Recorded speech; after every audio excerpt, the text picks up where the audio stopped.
Hi friends, in today's session we are going to learn about the classification of crystalline solids.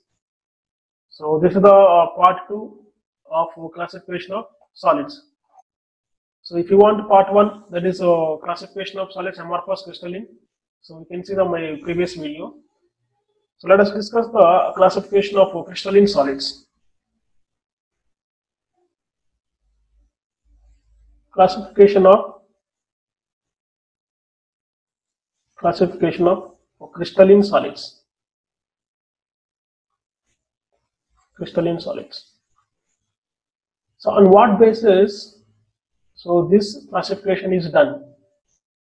On what basis this crystalline solids could classified? On what basis? So based on the nature of forces of attraction among the constituent particles. So based on nature of forces of attraction. So based on nature of forces of attraction among the constituent particles. Crystalline solids are broadly classified into 4 types, that is ionic crystals, the covalent solids, metallic solids, and molecular solids. There are 4 types. So the first one is molecular solids. Second one is metallic solids. And third one is ionic solids. And the fourth one is covalent solids. So on what basis this classification is done? So based on the nature of forces. For example, if you take NaCl, the aluminum nitride. So aluminum nitride, between these two, the bond is covalent bond. Okay. Here, between sodium and chlorine, Na plus Cl minus, here the bond is ionic bond. So this bond is ionic bond. If the bond is ionic bond, that is called ionic solid. The bond is covalent bond, that is called covalent solid. So based on what here? So what is the basis for the classification? So nature of force. If the nature of attraction is ionic bond, that is comes under ionic solid. If the nature of attraction is covalent bond, that is comes under covalent solids. If the nature of attraction is van der Waals forces, for example, take the between argon, solid argon, or solid neon. So between two neon atoms, there is no chemical bond. There is a physical force that is called van der Waals forces. Here this is van der Waals forces. That is called molecular solids. It is not chemical bond. Then come to the metallic solids. In metallic solids, between metal atoms, among the metal atoms, there is a bond that is called metallic bond. So this is metallic bond. So based on the nature of forces, the crystalline solids are classified into 4 types. So these are the 4 types of solids. So in total solid state, solids means only crystalline solids, not these are amorphous solids. So this is comes under, because amorphous solids are pseudo solids, crystalline solids are the true solids. So because of the different forces of attractions, so they can show the different properties. So we'll see in what properties they are differ. So I want to do all these points in the form of a table. So you get all these points at a glance. So it's the shortcut to best method to learn all these points. So your first column is property. Second one is take here 4 types of solids. The first one is molecular solid. Molecular solids. The next one, metallic solids. So thereafter, ionic solids.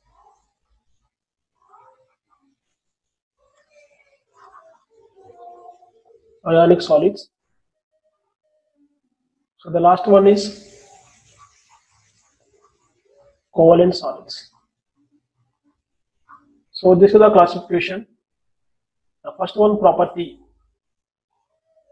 Next one is molecular solids. The next one, metallic solids, ionic solids. The last one is covalent solids. We will see one by one. First, we will take the example. First, example.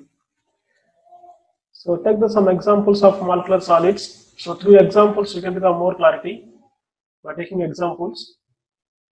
So, here examples are dry CO2. So, solid CO2 is called dry ice. So, dry ice or solid CO2, and solid argon, solid neon, and solid HCl, solid HCl, or camphor, naphthalene, solid SO2, solid ammonia. Okay, these are the molecular solids examples. Metallic solids. For metallic solids, examples are all metals like iron, cobalt, nickel, copper, zinc. So these are hard metals. Take the soft metals, sodium, S-block elements, S-block metals, sodium, magnesium, potassium, calcium. So these are metallic solids examples.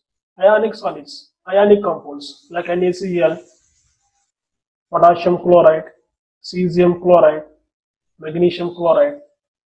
So these are ionic. For covalent solids, examples are diamond and the graphite, and the boron nitride, aluminum nitride, carborundum, silicon carbide. So these are the quartz, nothing but SiO2, silicon dioxide. So these are the examples of covalent solids. Now come to the property. So take the first property. Here, what are the nature of constituent particles? So nature of particles. So means nature of particles means the constituent particles are whether ions, molecules, atoms. So that is nature of particles here. So if you take molecular solids, see here, solid argon, solid neon. Here the constituent particles are atoms. So one argon cannot combine with other atom, they cannot form the argon molecule. Generally, argon, neons are the monoatomic gases. So the constituent particles are atoms. So if you take the dry CO2 or solid CO2, that is called dry ice. CO2 is the molecule, HCl is the molecule, SO2 is the molecule, NH3 is the molecule. Here constituent particles are molecules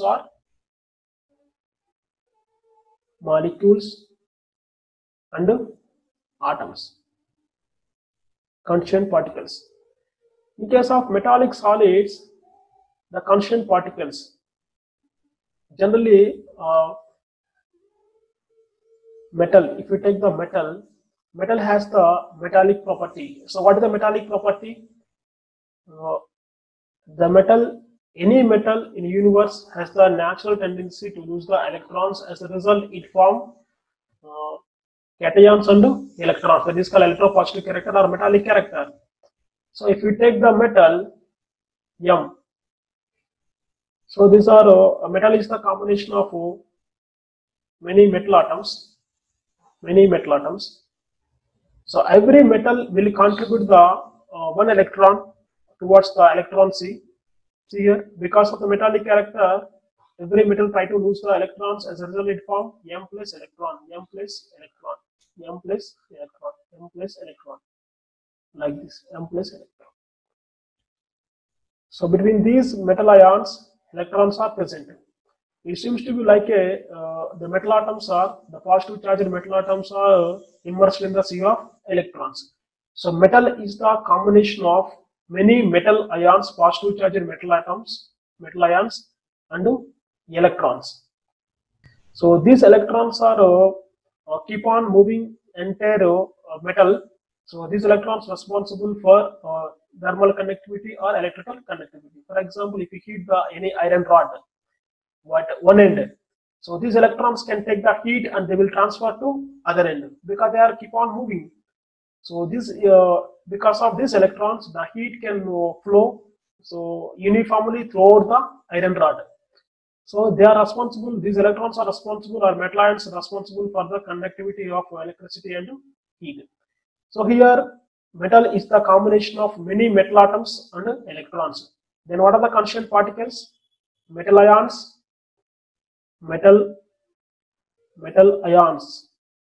And ions nothing but cations, metal ions, metal cations and electrons. So these are the constituent particles. In case of ionic solid, so how the ionic bond is formed? So when the electron get transferred from metal to non-metal, for example, if you take the sodium and chlorine, so electron, it has the tendency to lose, it has the tendency to gain, because this is non-metal, this is metal. It is metal, it is non-metal. When electron transfer from metal to non-metal, it form Na plus and Cl minus. So because of transfer of electron, there is a formation of two oppositely charged ions. After formation of these two oppositely charged ions, between these two, there is a force of attraction that is called Coulombic force of attraction or electrostatic force of attraction. It is called ionic bond. It is ionic bond. Here, bond is ionic bond. In case of metals, this bond is called metallic bond. Metallic bond. So between two metal cations, electrons are there. Otherwise, metallic bond is the force of attraction between group of metal ions and a group of electrons. That is called metallic bond. So in case of ionic solids, the constituent particles are ions, Na plus and Cl minus. So come to the constituent particles here. Here ions. In case of covalent solids, take the boron nitrogen. Between these two, how the covalent bond is formed? So between two atoms, by sharing of electrons, contribution and sharing of mutual sharing of electrons, there is a formation of covalent bond. So between two atoms, for example, if you take the any organic compound CH4, so how the covalent bond is formed? By sharing of electrons between atoms. So constituent particles are atoms. Constituent particles are atoms.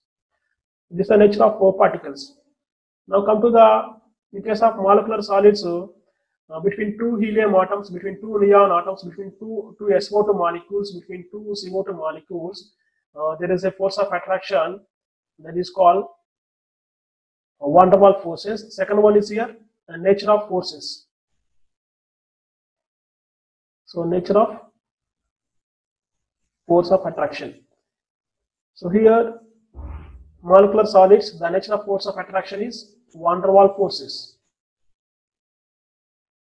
Van der Waals forces and hydrogen bonds. Hydrogen bonds. So based on again van der Waals forces, there are three types: London forces, dipole forces, dipole-induced dipole forces. Again, these different forces, again molecular solids again classified into three types. Okay, I will discuss later this one. Types of molecular solids. Now come to the metallic solids. In metallic solids, just now I could discuss the nature of force is metallic bond. Metallic bond.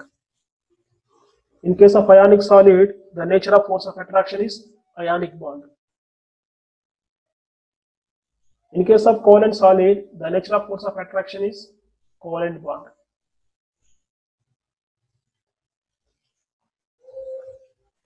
So third one, fourth one, very important.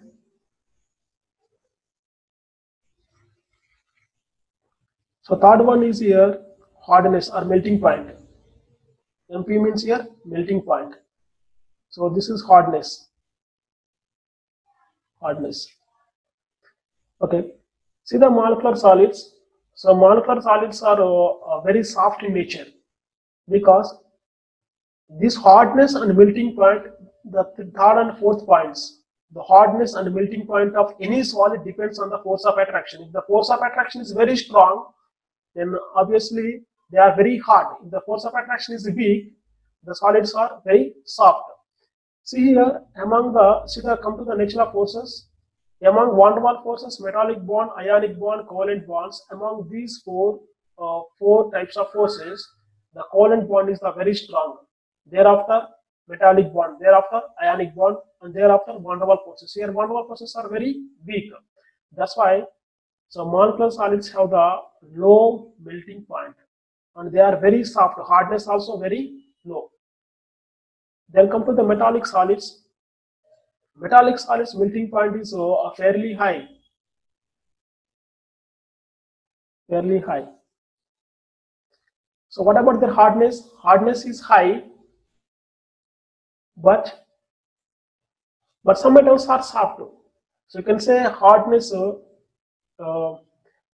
here hardness of metallic solids low as well as high. So maximum cases metals have the high hardness, but malleability and ductility. But malleable and ductile. So what is the meaning of malleability? Drawn into thin wires, that is called malleable. And what is the meaning of ductile? Beaten up into thin sheets, that is called ductile property. So that is the hardness of metallic solids. Come to the ionic solids. So for ionic solids also melting point high. And what about hardness? Hardness also high, but brittle in nature. So brittle. Between metallic solids and ionic solids, which one has the high melting point? Okay, metallic solids. Between metallic and ionic solids has the high melting points. High melting points. Now come to the covalent solids. So covalent solids have very high melting point, and they are very hard. So very high hardness, also very high. You know, the strongest, otherwise the first hardest natural obtained substance is diamond. The second highest hardness is silicon carbide, that is carborundum. Both belongs to covalent solids. So their melting points very high and hardness also very high. But here one exception is there. Graphite is soft. Graphite is soft, except this compound. Except graphite, remaining all are covalent solids. Remaining covalent solids hardness is very high. Okay, this is hardness. The last point is conductivity. Conductivity. So in molecular solids, the constituent particles, the conductivity, we can explain the conductivity based on the constituent nature of particles. The constituent particles. The constituent particles are ions and electrons. They are act as good conductors. Otherwise, they are act as the bad conductors. Come to the molecular solids. See here, the constituent particles are molecules and atoms. There is no ions. There is no electrons. That's why they are bad conductors of heat and electricity. You can say they are non-conductors. Non-conductors. So their conductivity very bad towards heat and electricity. So non-conductors. Come to the metallic solids. So metal atom is the combination of many metal ions and electrons. They are good conductors. These electrons are responsible for conductivity. So good conductors. So conductivity good. Now come to the ionic solids. In ionic solids, in solid state, both cations and anions attract each other very strongly. They bind each other. That's why they cannot move. Whereas that's why in solid state they are bad conductors of electricity. Whereas in aqueous solution state, the ions get free. They can move from one place to other place. Because of that, you can say in aqueous solutions they are act as the good conductors. In solid state they are bad conductors. So in solid state,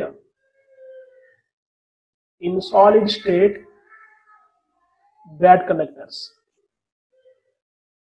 Bad conductors. In aqueous solution state, aqueous state, good conductors. That is for ionic solids. Now come to the covalent solids. In covalent solids, the constituent particles are atoms. So there is no electrons, there is no ions. So you can say for covalent solids, they are bad conductors. Otherwise, you can call it as insulators. So Covalent solids are insulators. Insulators. Except graphite. So graphite is the good conductor because of the carbon undergoes sp2 hybridization. In valence shell carbon 4 electrons are there. Yeah, for sp2 hybridization 3 electrons required. The other electron involved in the pi bond formation. The pi bond can move from one place to other place. That is delocalized pi bond. Then you can say the graphite is conductor, good conductor. So except that is graphite. Except graphite. Except graphite. So graphite is good conductor. So this is the classification and properties. So you can easily, through this table, you can by comparison method, you can easily learn the properties of all solids. The previous question came is from this table, which solids has the high thermal conductivity, that is metallic solids. Which solids have very high melting points, that is covalent solids. So again, one small classification is there based on the van der Waals forces. Molecular solids again classified into 3 types. So classification of molecular solids. Classification of molecular solids.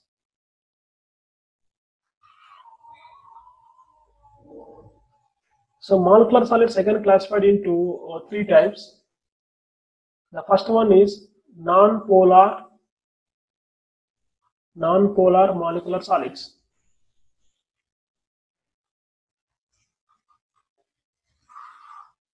So next one is polar molecular solids.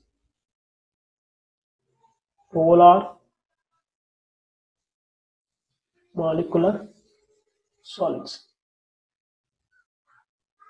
The last one is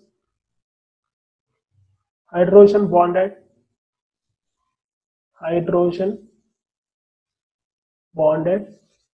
molecular solids.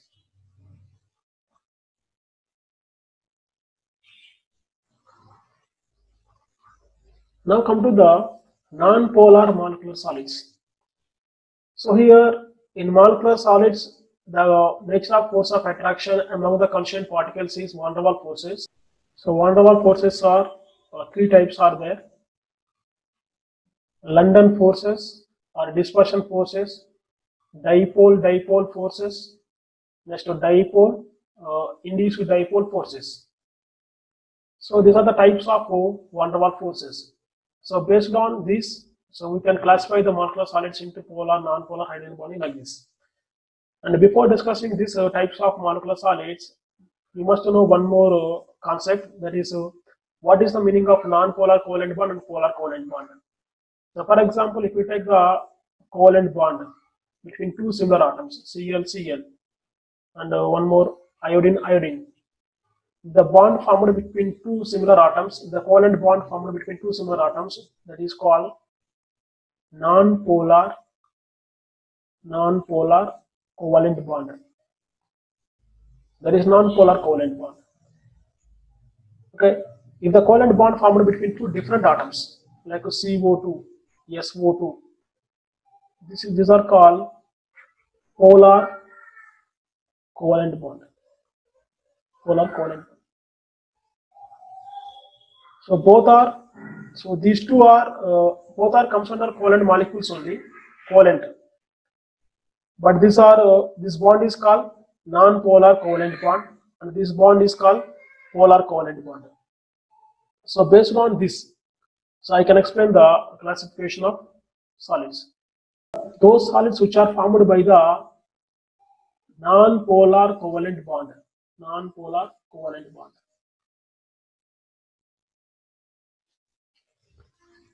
The solids which are formed by the non-polar covalent, the molecules which are formed by the non-polar covalent bond. So these solids comes under non-polar molecular solids. Again here we get the doubt. Sir, if the nature of bond is covalent bond, that comes under covalent solids. No, I am discussing about the bond between 2 atoms. For example, if we take the examples here, see He2, solid H2 between 2 atoms, that is a non-polar covalent bond. But here in solids between H2, between H2 and one more, take the one more H2 here, these two H2, there is a force of attraction that is called dispersion forces. It is a type of van der Waals forces, H2, I2. So between these two, how this molecule is, H2 molecule is formed by the non-polar covalent bond.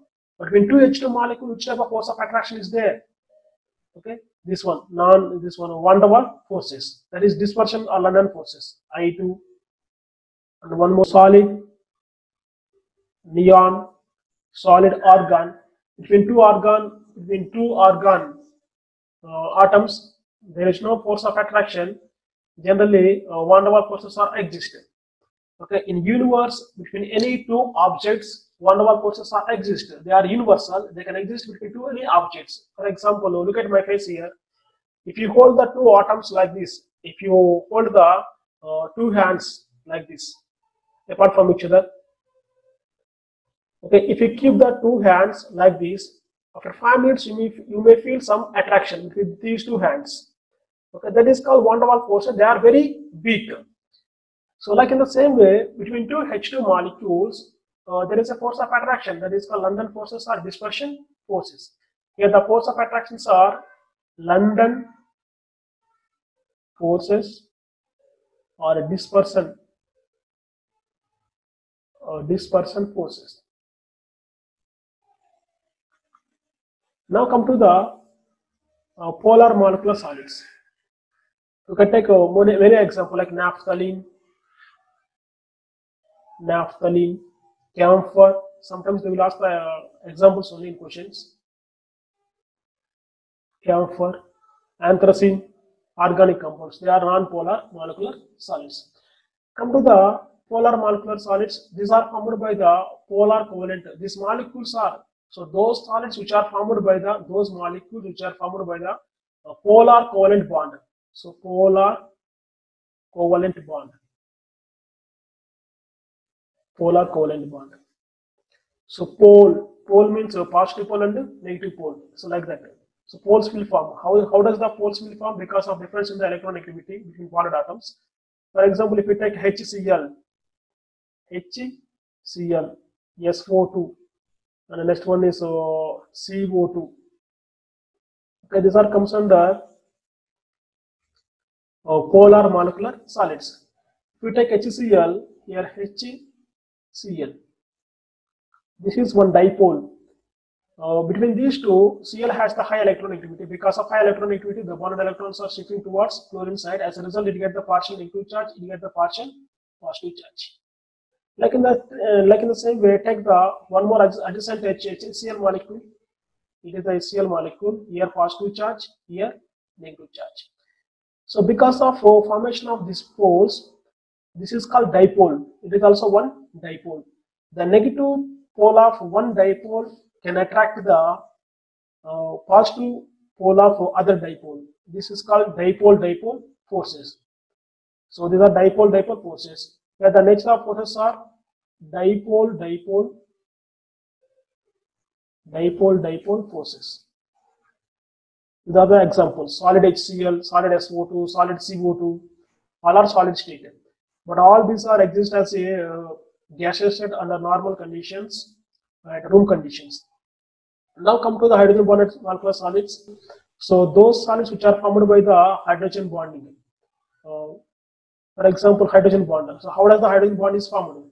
So the bond between hydrogen and more electronegative atoms like nitrogen, oxygen, and fluorine. This also comes under these molecules also are formed by the polar molecular, nothing but polar covalent bond. So these are formed by polar covalent molecules. For example, take the HF, HEF. Take one more HF,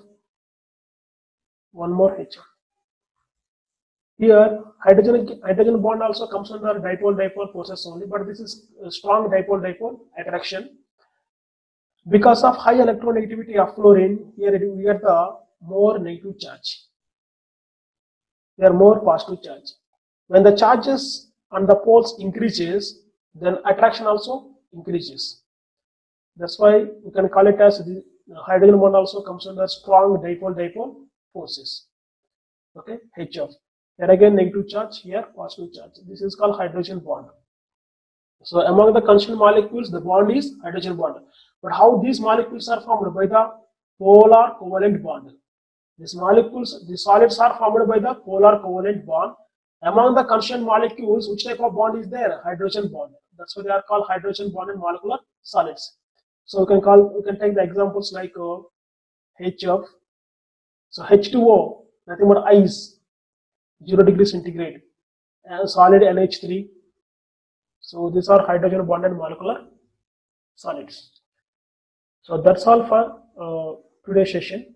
Thank you for watching.